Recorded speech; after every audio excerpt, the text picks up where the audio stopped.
So my name is Bintou Endao. I was born in Dakar, but I'm from the port city of Saint Louis Island, Senegal, which Europeans use this port for trade for centuries because it's a key location in the development of West Africa. I find it similar to Charleston in many ways with the food and the scenery and the island life.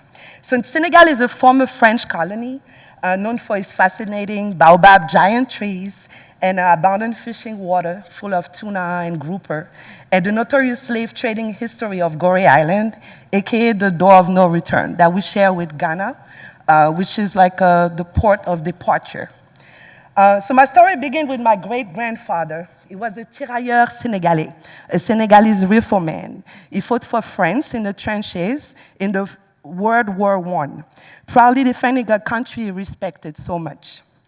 So in the 1950s, his son, my grandfather, Mustapha Camara, got a scholarship to study in France in a rural town, and he met my grandmother, Jacqueline Champion, which is a straight from Normandy lady, and they got discreetly married.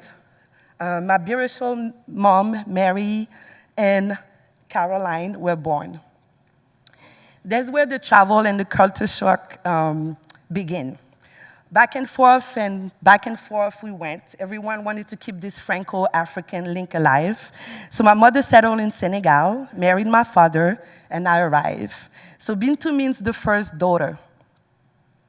So most of the ladies in Senegal, in my family, are Muslim. They are remarkable cook that could cater for local wedding with the typical traditional dishes. A lamb, a goat always carefully picked and sacrificed for each occasion. Barracuda, oysters, fresh from the shore. Our salt come from our salty pink lake, and the mango from our yard. However, in my French side, the family is Catholic from rural Normandy. My grand-uncle owned a giant orchard and was making cider and calvados to sell to the city markets. My grandmother collected French cookbook dating from the 1800s. She still have them.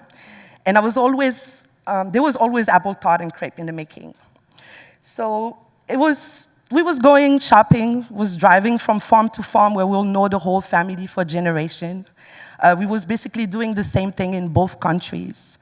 And my young mind was really amazed by all that. So when I was in France, I went to Catholic church twice a week. I was eating pork product and fabulous cheeses, drinking cider. I did drink cider. I drink these glasses here. And so all the champagne for lavish Christmas Eve. I was straightening my hair. I was told to never wear African fabric to assimilate accordingly. I planted tamarind seed in my grandma's garden in Normandy to see if it will grow. She really liked dry calabash gourd from the rural north of Senegal, which is a natural container that I made with a dry kind of pumpkin. She used it out older for bird seeds and water.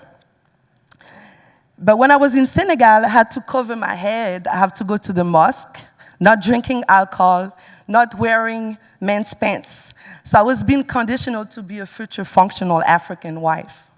We brought my grandma's most loved item, Dijon mustard seeds, so she could make homemade creamy mustard without white wine. I also planted raspberry seed in the yard in Africa to see if they will grow. So as a teenager, I had a lot of resentment. It wasn't the occasional discrimination from both worlds. It was me me trying to assimilate, but it was my passion for living and learning in both worlds. And one day, seeing my both grandmother come together and meet, but they never did. And the subject was kind of taboo at the time. So my desire always lay into food and traveling, but my finances to go to cooking school. I couldn't go to cooking school, so at 16, I started going from country to country to unpaid gig to restaurant. So my mother one day decided to move to New York City with my siblings, so I decided to tag along. I needed some family love after all this stuff and lonely travel. So I was looking for more stability. So it was the ultimate. Every country in the world was represented in one complex city. I started working for artists. The pre-slap Will Smith's family, DJ Khaled, Damian Marley. I don't know if you guys know all those people, but they kind of embraced me in a simple way, and I was never a groupie. So I was adapting to new kitchen and weird start requests.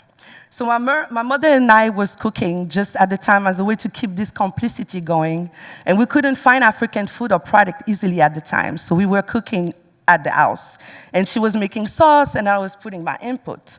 So she started doing pop-up and market, and we made it official, start processing food, and Nafi was born. We entered the shelf at Whole Foods.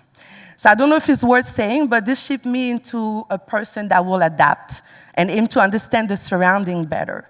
I believe travel and interaction with person or places that seems the opposite of you balance actually our relationship and heal fears of each other. We will be able to see that we are all only looking to preserve our intimate past, which is my two grandmas, because my grandfather had two wives. Here they are. So they was doing catering, and they was doing all those foods, and I was really inspired by both worlds. So at the end, we always wanted to use their tool, and we always come back with our grandma for the best recipes.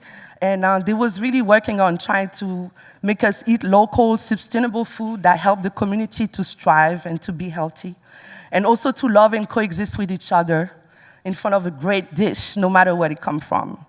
So the seed is the basic information. It only depends on the situation of its growth.